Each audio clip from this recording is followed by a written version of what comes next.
Praise the Lord. आप सबको जय मसीह की। मैं एक और वीडियो लेकर आपके सम्मुख उपस्थित हूं और आज का ये दूसरा जो संदेश है वो उन 7 वचनों से अलग है। ये संदेश है चल रहे पारंपरिक उपवासों के संदर्भ में, क्योंकि जो उपवास चल रहे हैं, जो पारंपरिक उपवास हैं, जो गुड फ्राइडे से जोड़े गए हैं, इनके संबंध में बहुत से लोगों ने मुझसे कुछ सवाल पूछे, तो मैंने सोचा कि एक छोटा सा वीडियो बनाकर मैं डालता हूं ताकि सभी लोग इन बातों को जान सकें। तो इसका शीर्षक है कि 40 दिन के उपवास और पवित्रता। हमारा उपवास कितना पवित्र है, क्योंकि उपवास एक धार्मिक विधि है और उपवास में पवित्र रहना ये एक बहुत ज़रूरी बात है, बहुत ज़रूरी काम है। उपवास के दिनों में हम कितने पवित्र हैं, आज इस बात के ऊपर हम गौर करेंगे। तो बने रहिए मेरे साथ, पूरा वीडियो देखिए और इसे शेयर भी कीजिए। आज एक छोटी सी प्रार्थना करके इस वचन को मैं आगे बढ़ाऊंगा। प्रभु जी, मैं धन्यवाद देता हूँ इस सुंदर वचन के लिए जो तूने दिया है। प्रभु जी, इस वचन को शेयर करने मेरी मदद सहायता कर। मेरे होठों को, मेरे दिलो दिमाग को छूकर ब्लेस कर। मेरी आत्मा और मेरा शरीर तेरे ही कब्जे में रहे, ताकि बोलने वाला मनुष्य नहीं बल्कि तेरा आत्मा हो। जो भी गूढ़ भेद की बात इसमें छिपी है वो हम पे प्रकट करना। जितने भी लोग इस वचन को देख रहे हैं, सुन रहे हैं, उन सब पर मैं तेरी आशीष बोलता हूँ। प्रभु यीशु के नाम से मांगता हूँ, आमीन। Praise the Lord. तो ये जो संदेश है ये 40 दिन के जो उपवास चल रहा है, जिसकी समाप्ति गुड फ्राइडे पर हो जाएगी, और उसके बाद फिर अगले साल का इंतज़ार कि भाई उपवास के दिन शुरू होंगे, कब शुरू होंगे, कब शुरू होंगे, कब से उपवास शुरू होंगे, ये लोग पूछना शुरू कर देंगे जनवरी फरवरी आते ही। अभी बहुत समय है उसमें, अभी तो यही चल रहे हैं। तो इसको जानना भी बहुत ज़रूरी है कि हम उपवास में कितने पवित्र रहते हैं और उसके लिए हमें क्या क्या करना चाहिए। बहुत से लोगों को मैंने देखा है कि वो इन उपवासों में मीट नहीं खाते और मछली, मुर्गा, शराब, गुटखा, पान, बीड़ी, सिगरेट, तंबाकू, इन सब से परहेज रखते हैं इन 40 दिनों में। और जैसे ही ख़त्म होते हैं उसके दूसरे दिन से ये फिर से उसमें सम्मिलित हो जाते हैं, उसमें फिर से लग जाते हैं। फिर से मीट, मछली, मुर्गा, ये तो खैर अलग चीज़ है, ये तो हमारे प्रतिदिन की भोजन की वस्तु हैं। लेकिन पान, बीड़ी, सिगरेट, तंबाकू, गुटखा और शराब, नशा, ये चीज़ फिर से शुरू हो जाती है उपवास ख़त्म होते ही। तो ये कितना सही है? क्या हम सिर्फ इन 40 दिनों में ही इन चीज़ों को छोड़ें? ये तो एक प्रैक्टिस हो सकती है हमारी कि इन 40 दिनों में इन्हें छोड़ने का प्रयास करें। वचन हमें बताता है कि हम उपवास में कैसे रहें, पवित्र रहें।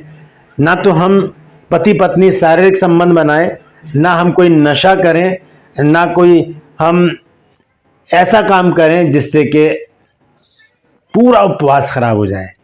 अब वो काम क्या है उसको देखेंगे हम, ठीक है। तो हम देखते हैं मरकुस रचित सुसमाचार, उसका 7 अध्याय और उसका 18 पद। सुनिए क्या लिखा है। 18 से 23 पद तक मैं पढ़ूंगा। यहाँ पर प्रभु यीशु मसीह अपने चेलों से बातचीत कर रहे हैं।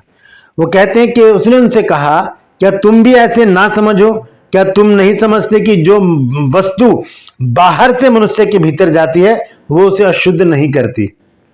जो हम खाते हैं वो मनुष्य को अशुद्ध नहीं करती, क्योंकि वह उसके मन में नहीं परंतु पेट में जाती है और संडास से निकल जाती है। यह कहकर उसने सब वस्तुओं को शुद्ध ठहराया। मतलब जो कुछ भी हम खाते हैं वो तो निकल ही जाता है। तो यीशु मसीह कहते हैं कि ये सब वस्तुएं हमें अशुद्ध नहीं करती जो खाने की वस्तुएं। यहाँ लिखा है कि ये कहकर उसने सभी वस्तुओं को, खाने की वस्तुओं को, भोजन वस्तुओं को शुद्ध ठहराया। फिर यीशु मसीह 20 आयत में क्या कहते हैं?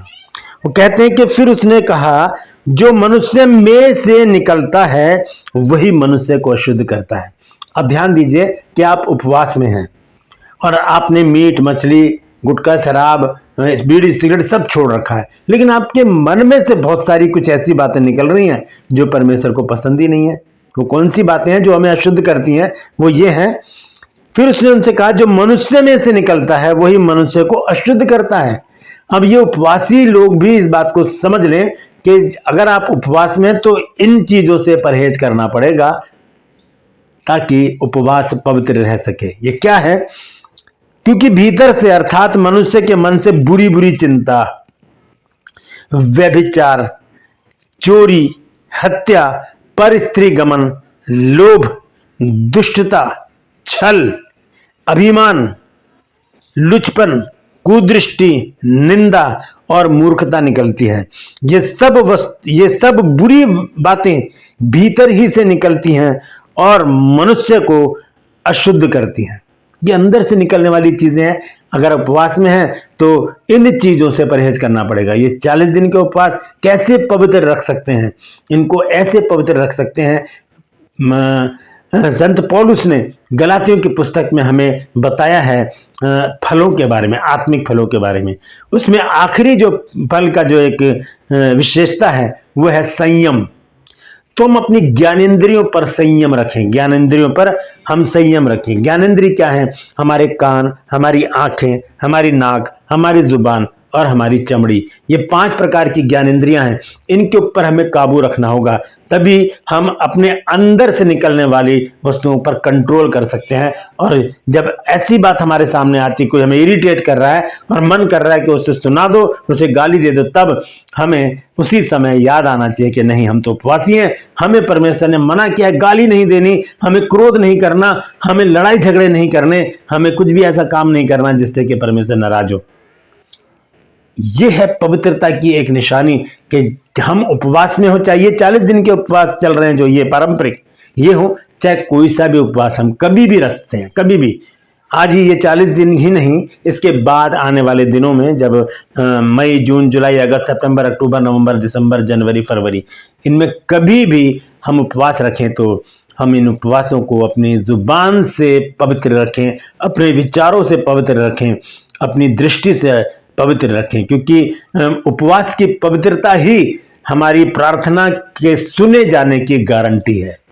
उपवास की पवित्रता हमारी प्रार्थना के सुने जाने की गारंटी है। अगर उपवास पवित्र नहीं है तो वो उपवास तो बेकार हो गया। फिर बहुत जरूरी है कि उपवास में हम पवित्र रहें। आइए एक वचन मैं आपको और पढ़ के सुनाता हूं। योएल नबी की पुस्तक 2 अध्याय और 12 पद से मैं पढ़ रहा हूं। लिखा है, तो भी यहोवा की ये वाणी है, अभी भी सुनो, उपवास के साथ रोते पीटते अपने पूरे मन से फिरकर मेरे पास आओ। अपने वस्त्र नहीं, अपने मन ही को फाड़ कर अपने परमेश्वर यहोवा की ओर फिरो, क्योंकि वह अनुग्रहकारी, दयालु, विलंब से क्रोध करने वाला, करुणा निधान और दुख देकर पछताने वाला प्रभु है। क्या जाने कि वह फिरकर पछताए और ऐसी आशीष दे जिससे तुम्हारे परमेश्वर यहोवा का अन्न बलि और अर्घ दिया जाए। फिर देखिए आगे क्या लिखा है, सिय्योन में नरसिंगा फूको, उपवास का दिन ठहराओ, महासभा का प्रचार करो, लोगों को इकट्ठा करो, सभा को पवित्र करो, पुरनियों को बुला लो, बच्चों और दूध पियों को भी इकट्ठा करो। अब सुनिए, लिखा, दुल्हा अपनी कोठरी से और दुल्हन भी अपने कमरे से निकल आए। कोई शारीरिक संबंध नहीं, बाहर आ जाना है, पवित्र रखना है उपवास को। जो उपवास पवित्र होता है उसी की प्रार्थना पावरफुल होती है और उस प्रार्थना का जवाब परमेश्वर हमें जरूर देता है। तो हम ये ना सोचे कि हमने शराब पीनी बंद कर दी या मीट मछली खाना बंद कर दिया या हमने गुटखा या बीड़ी सिगरेट पान खाना बंद कर दिया तो हमारा उपवास कबूल हो गया। नहीं, हम उन बातों पर कंट्रोल करें जो अंदर से निकलती हैं। ये हमें क्या करती हैं? अशुद्ध करती हैं। मैंने अभी पढ़कर बताया आपको मरकुस 7 अध्याय और उसके 18 से 23 पद तक। जो हम खाते हैं उससे हम अशुद्ध नहीं होते, जो हमारे अंदर से निकलता है, बुरी बुरी चिंता, व्यभिचार, गंदे काम, लुचपन, मूर्ति पूजा, टोना, बैर, झगड़ा, फूट, विधर्म, डाह, मतवालापन, लीला केड़ा, कुदृष्टि, पर स्त्री का मन, चोरी, हत्या, बहुत सारे ऐसे काम हैं जो अंदर से निकलते हैं। ये हमें अशुद्ध कर देते हैं और हमारे उपवास को भी बिल्कुल बेकार कर देते हैं। उस उपवास का कोई महत्व नहीं रह जाता, वो उपवास अशुद्ध हो जाता है और जितनी ही प्रार्थना कर लें वो प्रार्थना परमेश्वर तक नहीं पहुंचेगी, क्योंकि हमने अपने विचारों से अपने आप को अशुद्ध कर लिया है। तो उपवास का पवित्र होना बहुत जरूरी है। तो उपवास में अगर हम भोजन छोड़ रहे हैं तो इन बातों को भी छोड़ें जो हमारे अंदर से निकलकर हमारे उपवास को अपवित्र करती हैं। Praise the Lord. परमेश्वर इन वचनों के द्वारा हम सबको आशीष दे। यदि आज आपने कुछ नया सीखा है तो जरूर कमेंट्स में लिखिएगा, मेरी हौसला अफजाई कीजिए और इस वचन को शेयर कीजिए ताकि बहुत से लोग इस बात को जानें कि उपवास कैसे पवित्र रखा जा सकता है। Praise the Lord.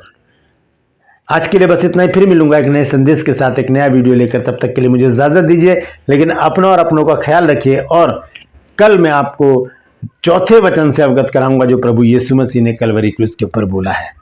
तो बने रहिए मेरे साथ, इस वचन को शेयर कीजिए, मेरे वीडियोस को लाइक कीजिए, शेयर कीजिए, और सबसे बड़ी बात, मेरे जो चैनल्स हैं, ये चैनल और ट्रू पल्स, इनको ज़रूर सब्सक्राइब कीजिए, बेल आइकन को दबाइए ताकि नोटिफिकेशन आपके पास पहुंचे, नया वीडियो, नई जानकारियां तुरंत आपके पास पहुंच जाए। Praise the Lord. परमेश्वर आप सबको आशीष दे।